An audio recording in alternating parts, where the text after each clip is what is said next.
Anybody want to stand up and ask Richard or Nish questions to begin with? Please.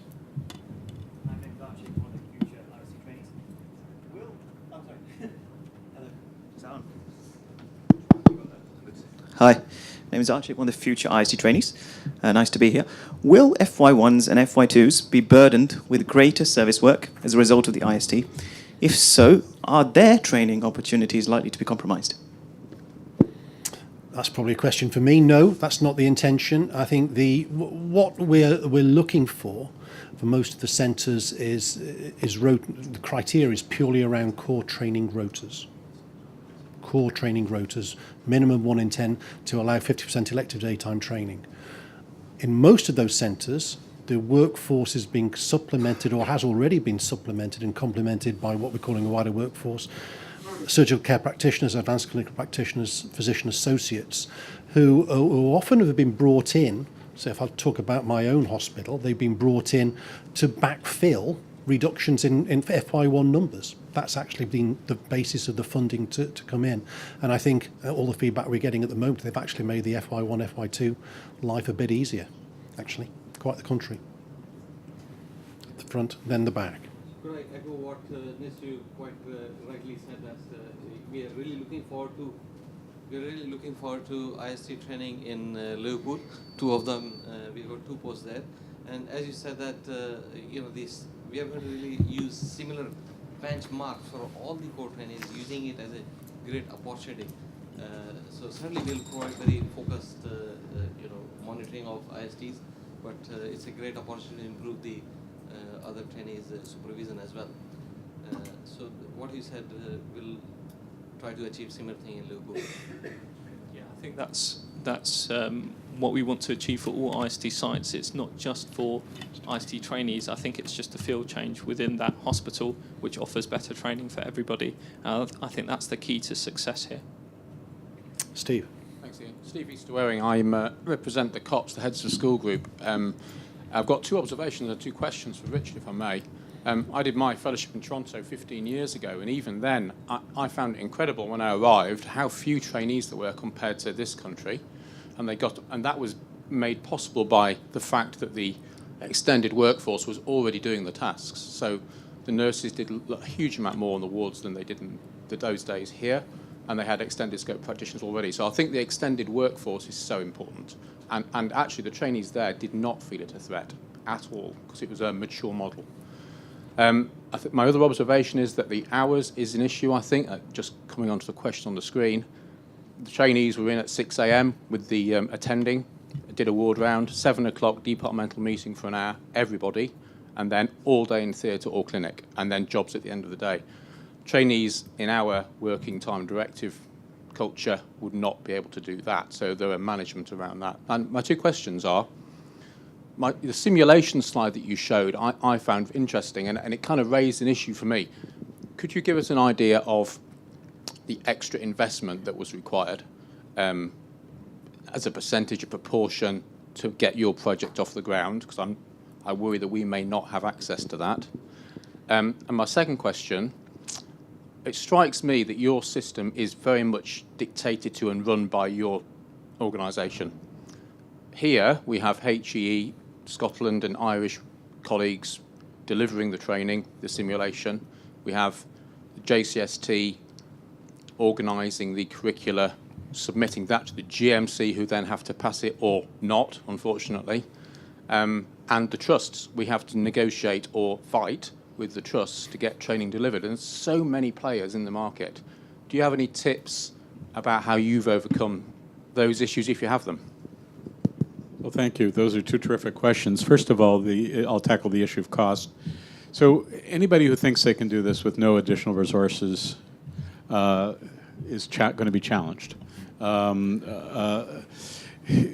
When I decided to do this for our medical school, I sought to accrue some extra resources to fund the project because I didn't think it was doable on a cost-neutral basis. Ultimately, we hope it'll be cost-neutral on an ongoing basis, but there's some one-time significant one-time ramp-up costs.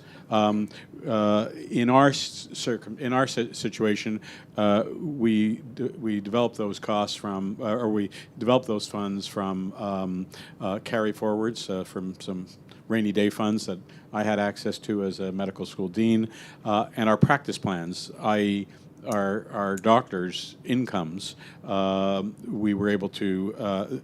There's always a tax on that that goes to academic initiatives, and a portion of that tax from academic initiatives went to fund this project because it was a collective project, viewed as a collective project by all the doctors who are in a common practice plan. The second question really relates to governance, and I agree with you. I remember when I was debating Professor Greenway when he came out with The Shape of Training, and I had a slide about all of your organizations that it's striking how many says you have that govern surgical training. It's not that we don't have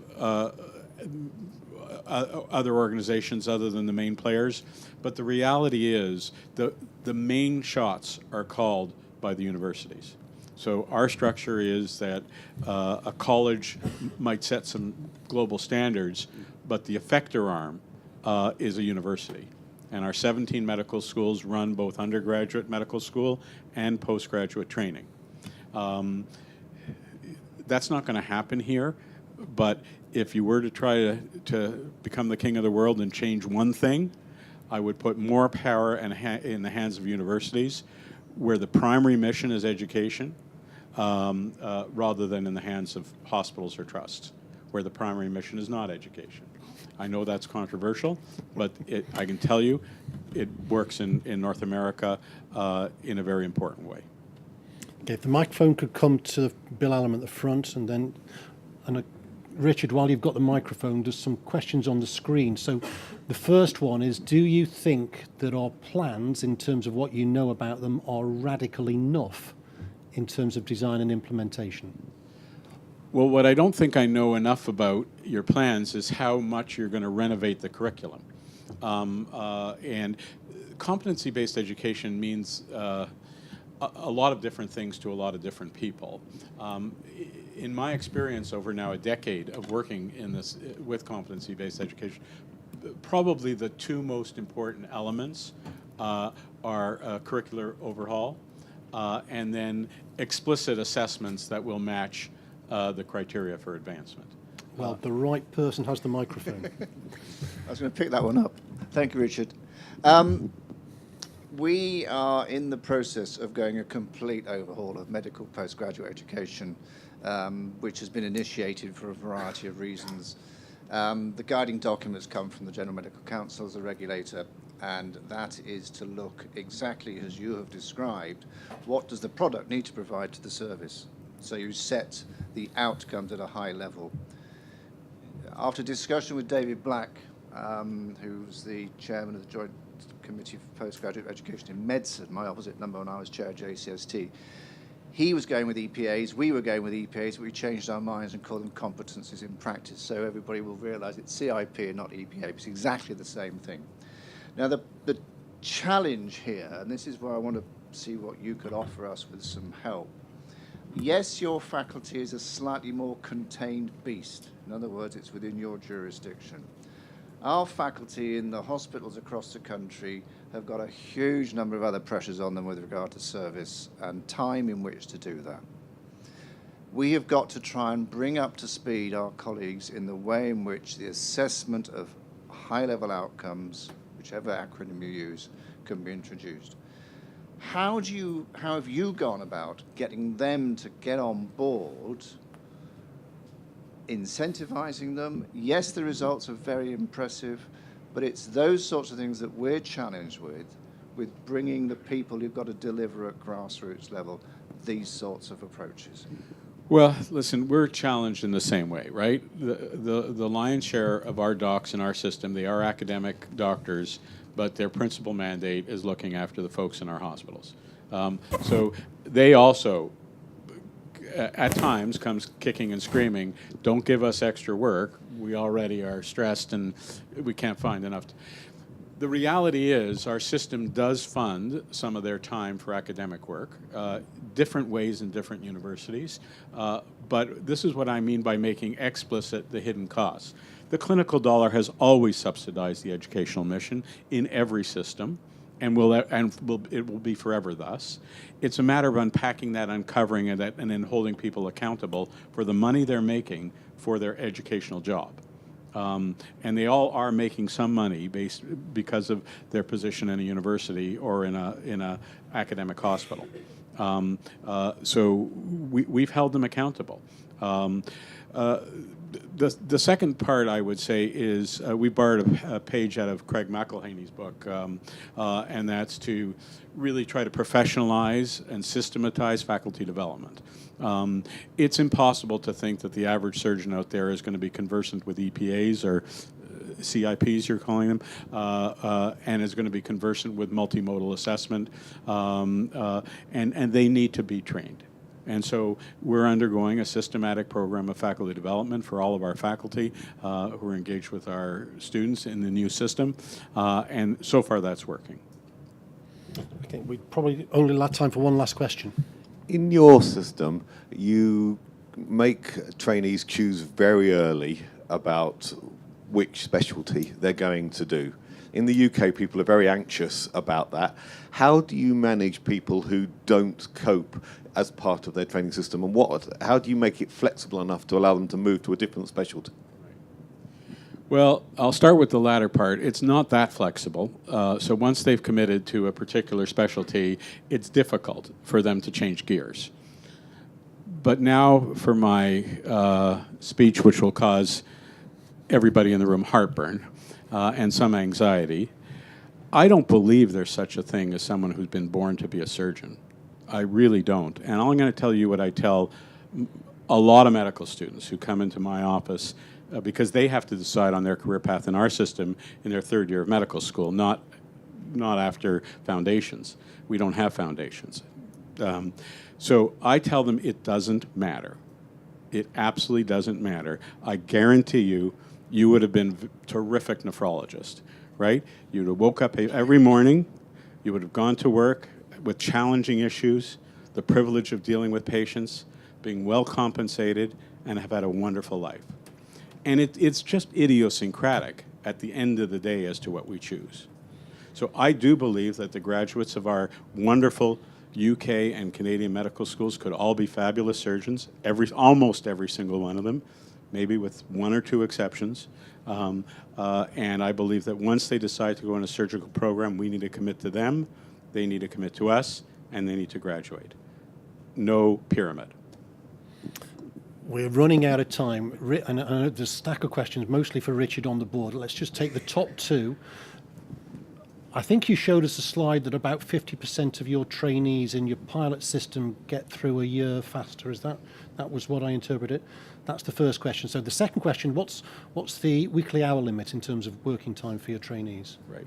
So in Canada, our residents are unionized or quasi-unionized, and so the contract between our government/universities, hospitals, and the trainees doesn't mandate a specific number of hours per week, but mandates a maximum number of times on call and a maximum number of contiguous hours in the hospital.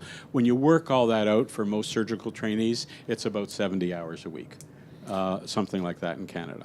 And so the third question down really comes onto that from a different direction. To what extent are your trainees supernumerate, and to what extent are they required for the service to continue to run? Well, that's a 4-beer answer. But before we get to the beers, so they're an essential component of the service commitment in academic Canadian hospitals. What's very different in Canada compared to Britain is that many of our hospitals either don't have any residents or have very few residents. So the equivalent of some of your DGHs in Canada function beautifully well without a registrar pool. So it's very interesting when we, in academic centers, whine and moan about the fact that if a resident has one extra hour for some program, the world's going to fall apart. The reality is it doesn't. And we don't have a huge layer of extenders. We have a few, but very minor in most of our Canadian hospitals. So the work gets done. The issue to me, the essential issue, is there's a lot of wasted time. We have people, junior residents coming in at 6 in the morning, waiting for this, making pre-rounds for the senior resident coming in at 6:30, making rounds again, making rounds with the consultant once or twice during the day. A lot of wasted time. It's a matter of an ergonomic analysis, getting rid of that wasted time. We can do everything wonderfully in 60 hours a week. Okay. Thank you very much. We do have to stop there. Richard's going to be here till shortly after lunch, so if you've got other questions for him, I'm sure he'd be happy to take them. 15 minutes for coffee. Back here at past, please.